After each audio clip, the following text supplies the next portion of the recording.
25 دسمبر 1945 کو قائد اعظم محمد علی جناح کی سالگرہ تھی۔ ہندوستان بھر کے مسلمان پورے جوش و خروش کے ساتھ سالگرہ کی تقریبات منا رہے تھے۔ اس دن دہلی میں آل انڈیا مسلم لیگ کا ایک جلوس نکلا۔ لوگوں نے جلوس کے راستے میں قائد اعظم کی تصویریں، پوسٹرز اور بینرز لگا رکھے تھے۔ قائد اعظم یہ بینرز اور تصویریں دیکھتے ہوئے گزر رہے تھے کہ اچانک ان کی نظر ایک بڑی سی پینٹنگ پر پڑی۔ قائد اعظم کے کسی چاہنے والے نے قائد اعظم کی تصویر بنائی، اس تصویر کے سر پر سونے کا تاج بنایا، قائد اعظم کو شاہی لباس پہنایا اور اس تصویر کے نیچے لکھ دیا شہنشاہ پاکستان۔ قائد اعظم نے اپنا قافلہ رکوایا، تصویر بنانے والے کو قریب بلوایا اور اس سے کہا، ہم ایک جمہوری ملک بنا رہے ہیں۔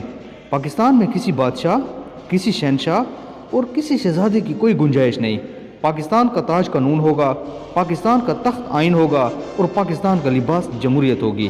اگر آپ مجھ سے محبت کرتے ہیں تو مہربانی فرما کر آئندہ اس قسم کی کوئی حرکت نہ کیجیے گا اور اس تصویر کو بھی اتار دیجیے گا۔ قائد اعظم کس قسم کا پاکستان چاہتے تھے؟ اس کے لیے ہمیں پاکستان کی پہلی کابینہ کے تیسرے اجلاس پر نظر ڈالنا ہوگی۔ کابینہ کا تیسرا اجلاس تھا۔ اجلاس سے قبل ADC نے قائد اعظم نے پوچھا، سر اجلاس میں چائے سرو کی جائے یا کافی؟ قائد اعظم نے بڑے سخت لہجے میں پوچھا، کیا وزراء گھروں سے چائے کافی پی کر نہیں آئیں گے؟ ADC نے سر انکار میں ہلا دیا۔ آپ نے فرمایا، جس وزیر نے چائے یا کافی پینی ہو وہ گھر سے پی کر آئے یا پھر واپس گھر جا کر پیے۔ قوم کا پیسہ قوم کے لیے ہے، وزیروں کے لیے نہیں۔ قائد اعظم اپنے آخری عمر میں بیمار ہوئے اور کوئٹہ میں تھے تو ایک نرس نے ان کی بڑی خدمت کی۔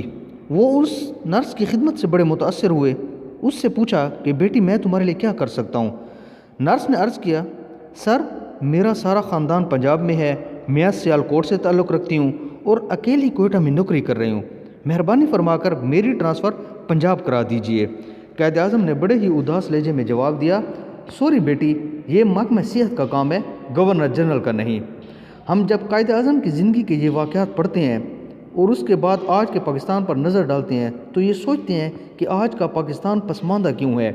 اس کی صرف اور صرف ایک ہی وجہ ہے کہ ہم نے اپنے قائد کے اصولوں کی خلاف ورزی کی، قائد اعظم کے ویژن کی توہین کے مرتکب ہوئے، لہٰذا قدرت ہم سے انتقام لے رہی ہے۔